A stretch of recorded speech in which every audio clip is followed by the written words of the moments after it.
ಪಂಚಮಸಾಲಿ ಹೋರಾಟದ ಸ್ವಾಮೀಜಿಯವರಿಗೆ ಮಠದಲ್ಲಿ ಅಂದರೆ ಮಠಕ್ಕೆ ಬೀಗ ಹಾಕಿ ಹೋರಾಟ ಅದು ಪರ್ಯಾಯ ಸ್ವಾಮೀಜಿ ನೇಮಕಕ್ಕೆ ಈಗಾಗಲೇ ಇಲ್ಲ ಆ ವಿಷಯ ಬಗ್ಗೆ ಸರ್ ಆಮೇಲೆ ಅವರು ಪ್ರಧಾನಿ ಭಾಷಣಕ್ಕೆ ಬಗಳಿದ್ದಾರೆ ಅಂತ ಸಂವಿಧಾನಕ್ಕೆ ಒಬ್ಬ ಸಚಿವರಾಗಿ ನೋಡ್ರಿ, ನಾನು ಸಚಿವನಲ್ಲ, ಅವರು ಪ್ರತಿಪಕ್ಷದ ನಾಯಕರು, ಅವ್ರು ಪ್ರಧಾನಮಂತ್ರಿ, ಅವ್ರಿಗೆ ಫೋರಮ್ ಇದೆ, ಇವತ್ತೇ ಪಾರ್ಲಿಮೆಂಟ್ ಶುರು ಆಗ್ತದೆ ಅಂತ ಕೇಳ್ತಾರೆ, ಅಲ್ಲಿ ಅವ್ರು ಉತ್ತರ ಕೊಡ್ತಾರೆ.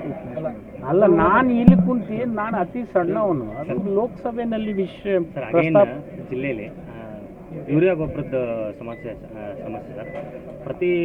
ಪ್ರತಿ ಸೊಸೈಟಿ ಮುಂದೆ ರೈತರು ಇವತ್ತು ಪ್ರತಾಪಿಸುವಂಥ ಪರಿಸ್ಥಿತಿ ಬಂದಿದೆ. ಇಲ್ಲಿ ನೋಡಿ, ಒಂದು ವಿಚಾರ ನೀವು ಸ್ಪಷ್ಟ ಮಾಡ್ತಾ ಇಲ್ಲ. ಇಡೀ ರಾಜ್ಯಕ್ಕೆ 13 ಲಕ್ಷ ಟನ್ ಯೂರಿಯಾ ಬೇಕು. ಯೂರಿಯಾ ತಂದು ಕೊಡ್ತಕ್ಕಂಥದ್ದು ಕೇಂದ್ರ ಸರ್ಕಾರ. ನನ್ನ ಜೊತೆನೇ ಲೋಕಸಭಾ ಸದಸ್ಯರಿದ್ರು, ನೀವು ಪ್ರಸ್ತಾಪ ಮಾಡ್ರಂದ್ರೆ ಒಂದು ಮಾಡಲಿಲ್ಲ. ಮತ್ತೆ ಯಾಕೆ ಕೊಡ್ಸಲ್ರು? ನಿಮಗೆ ಅವತ್ತು ನಾನು ವಿನಂತಿ ಮಾಡಿಕೊಂಡೆ, ಯೂರಿಯಾ DAP ಕೊಡಿಸ್ತಕ್ಕಂಥದ್ದು ಇದು ಕೇಂದ್ರ ಸರ್ಕಾರದ ಕೆಲಸ.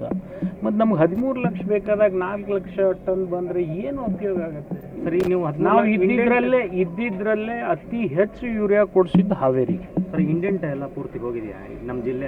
ನಮ್ಮಲ್ಲಿ ಎಷ್ಟು ರಿಕ್ವೈರ್ಮೆಂಟ್ ಇತ್ತು ಅದಕ್ಕಿಂತ ಜಾಸ್ತಿ ನಾವು ಪ್ರೊಕ್ಯೂರ್ ಮಾಡಿದ್ದೀವಿ, ಇನ್ನೂ ಪ್ರೊಕ್ಯೂರ್ ಮಾಡ್ತಕ್ಕಂಥ ಕೆಲಸ ಮಾಡ್ತೀವಿ. ಪಕ್ಕದ ಸಾಧನಾ ಸಮಾವೇಶನ ಇದೆ, ಸಿದ್ದರಾಮಯ್ಯನವರ ಶಕ್ತಿ ಪ್ರದರ್ಶನ ಹೈಕಮಾಂಡ್ಗೆ. ನೋಡಿ, ಎಲ್ಲ ಈಗ ನನ್ನಲ್ಲಿ ಇಂಡಿ ತಾಲೂಕಿನಲ್ಲಿಯೂ ಆಗಿತ್ತು. ಅದಕ್ಕೇನಂತೀರಿ ನೀವು? 4,000 ಕೋಟಿ ಯೋಜನೆಗಳಿಗೆ ಮುಖ್ಯಮಂತ್ರಿಗಳು ಮೈಸೂರಿಗಿಂತ 3 ದಿವಸ ಮೊದಲೇ ಬಂದು ಹೋಗಿದ್ದಾರೆ. ಮತ್ತು ನೀವು ಅದಕ್ಕೆ ಆ ರೀತಿ ವ್ಯಾಖ್ಯಾನ ಮಾಡಿದ್ರೆ ಪ್ರತಿಪಕ್ಷಗಳು ಪೂರ ಆರೋಪ ಮಾಡೋದು ಕೆಲಸನೇ ಅವ್ರದ್ದಿದೆ. ಮತ್ತೇನು ಮಾಡ್ತಾರೆ ಅವರು? ಅವ್ರೇನಾರು ಅಭಿವೃದ್ಧಿ ಮಾಡ್ತಾರ? ಹಾಗಾದ್ರೆ ಕೇಂದ್ರ ಸರ್ಕಾರದಿಂದ ತರಿಸ್ಕೊಡ್ರಿ, ಎಲ್ಲ ನೀರಾವರಿ ಯೋಜನೆಗೆ ಹಣ ಬರಬೇಕು. ಒಬ್ಬ ಲೋಕಸಭಾ ಸದಸ್ಯರು ಮಾತನಾಡ್ತಾ ಇಲ್ಲ.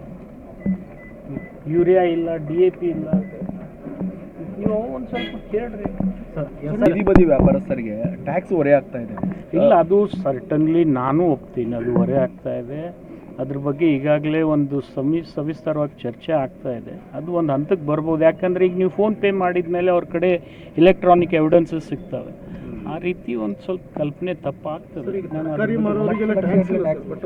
ಅದನ್ನು ನಾನು ಹೇಳಿದ್ನಲ್ಲ, ಈಗ ಫೋನ್ಪೇ ನೀವು 49,000 ರೂಪಾಯಿ ಅಲೌ ಇದ್ದಾಗ ಮಾಡ್ತೀರಾ. ಫೋನ್ಪೇ ಎವಿಡೆನ್ಸಸ್ ಮೇಲೆ ಕಮರ್ಷಿಯಲ್ ಟ್ಯಾಕ್ಸ್ದವರು ಮಾಡಲೇಬೇಕು. ಕಮರ್ಷಿಯಲ್ ಟ್ಯಾಕ್ಸ್ದವರು ಬರೀ ರಾಜ್ಯ ಸರ್ಕಾರಕ್ಕೆ ಕೆಲಸ ಮಾಡೋದಿಲ್ಲ, ಕೇಂದ್ರ ಸರ್ಕಾರಕ್ಕೂ ಕೆಲಸ ಮಾಡ್ತಾರೆ.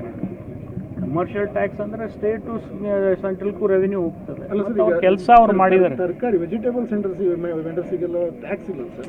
ಇಲ್ಲ ರೀ, ನಾನು ಒಪ್ತೀನಿ. ನೀವು ಫೋನ್ ಪೇ ಮಾಡಿದ್ಮೇಲೆ ಸ್ವಲ್ಪ ನಿಮಗೆ ನಾನು ಹೇಳ್ತೀನಿ ಕೇಳ್ರಿ. ಫೋನ್ ಪೇ ಮಾಡಿದ್ಮೇಲೆ ಎಲೆಕ್ಟ್ರಾನಿಕ್ ಎವಿಡೆನ್ಸಸ್ ಸಿಕ್ಕ ಮೇಲೆ ಅವ್ರ ನೋಟಿಸ್ ಕೊಡೋದು ಸ್ವಾಭಾವಿಕ ಅಲ್ವಾ? ಅದ್ರ ಸಲಾಗಿ ಆಗಿದೆ, ಅದು ನೋಡ್ತಾರೆ ಅದನ್ನ ಬಗ್ಗೆ.